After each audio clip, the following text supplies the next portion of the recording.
Good morning everyone, চলে এসেছি নতুন একটা শর্ট ভিডিও নিয়ে। আর সেই দিনকে ঘুম থেকে উঠেই আমি দেখি সকালবেলা বাইরে অঝোরে বৃষ্টি পড়ছে।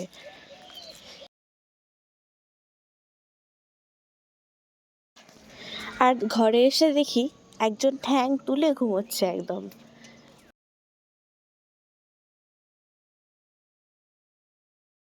তারপর এখানে নিচে আসতেই দেখা হয়ে যায় মন্টুর সাথে।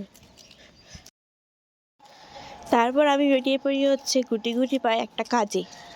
আর বৃষ্টির মধ্যে বেরোতে আমার কিন্তু দারুণ লাগে। তারপর এখানে মন্টুর সাথে দেখা হয়ে যায় বাড়ি ফিরেই। আর আর এটা হচ্ছে আমার লাঞ্চ। তারপর গুলটু সোনার সাথে একটু বসে বসে ভিডিও বানাচ্ছিলাম আর ওর সাথে একটু খেলছিলামও।